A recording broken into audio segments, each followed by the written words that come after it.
में फैलाती रही। मैं सदैव ये कहता रहा कि भाई कार्यकर्ताओं से एक बार बात हो जाए, परिवार में बात हो जाए, उसके बाद सबको समझाकर काम तो कांग्रेस का ही करना है। तो मुझे कल ही आना था और मैंने कह दिया था कि अगली बार जीतू भाई साहब जब आप आओगे माननीय अध्यक्ष जी, मैं आपके दौरे में आपके साथ रहूंगा। लेकिन कल 17 तारीख को मेरी धर्मपत्नी का जन्मदिन था, बच्चों का आग्रह था कि थोड़ा सा बाहर घूम लिया जाए, तो इसलिए जो है कल नहीं उपस्थित हो पाए। और आज सवेरे से मैं आप सबके बीच में हूँ।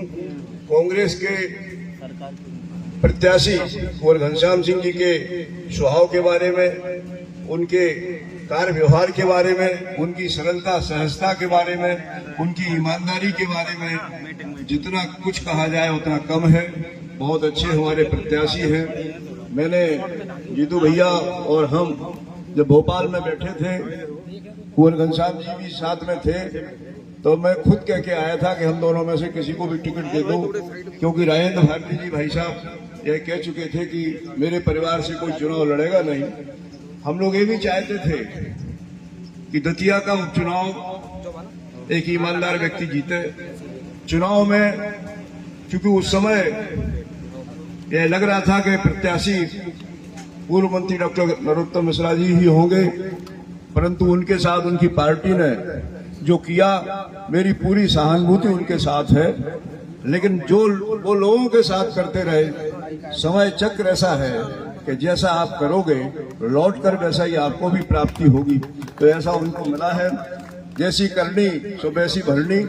जीतू भैया की इस बात से मैं पूर्णतः सहमत हूँ और इसी नैरेटिव को हमें अपने स्तर पर तैयार करना है और उनके नैरेटिव को ध्वस्त करना है, जवाब देना है कि चेहरा बदला है, चेहरा बदला है, स्वभाव नहीं बदला, चरित्र नहीं बदला। और इसलिए भारतीय जनता पार्टी वाले लोग वो सब करेंगे जो ये करते रहे हैं। ये प्रताड़ित करने का काम भी करेंगे, परेशान करने का काम भी करेंगे। लेकिन ये दतिया की कांग्रेस पार्टी के कार्यकर्ता हैं, ये दतिया की धरा पर रहने वाले हमारे आम मतदाता हैं, जिन्होंने भारी दबाव के बाद, जिन्होंने भारी अत्याचारों को सहन करने के बाद, प्रताड़ित होने के बाद और 2023 में रावण का अंत किया था। इस चुनाव में भी इनका ऐसे ही जवाब देना है।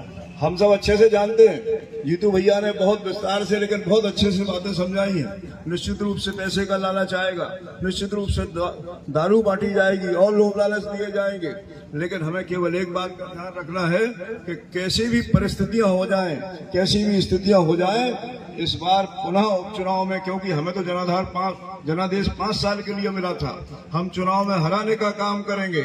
और इस उपचुनाव में के बाद मैं तो भारतीय जनता पार्टी के माननीय मुख्यमंत्री से कहना चाहूंगा कि आपने थोड़ी देर कर दी, आपकी पार्टी ने थोड़ी देर कर दी।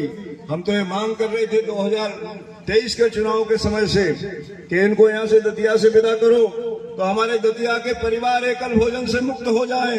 इनको यहाँ से विदा करो ताकि दतिया अत्याचार से मुक्त हो जाए, और इनको यहाँ से विदा करो ताकि दतिया में हमारे सारे परिवारी जन सुख चैन से सो सके। किसी को ये न लगे कि रात को पुलिस का दरोगा आएगा और घंटी बजाएगा, खटखटाएगा कि चलो थाने में तुम्हारे नाम शिकायत हुई है, शिकायत हुई हो या शिकायत नहीं हुई हो। इस सब प्रताड़ना को हम सबने झेला है। इसको दूर करने का एक माकूल अवसर 23 में आया था। आपने सबने हम लोगों के सहयोग से उसको दूर किया और रावण को भगाने का काम किया। थोड़े बहुत प्राण बच गए थे, थोड़े बहुत प्राण बच गए थे।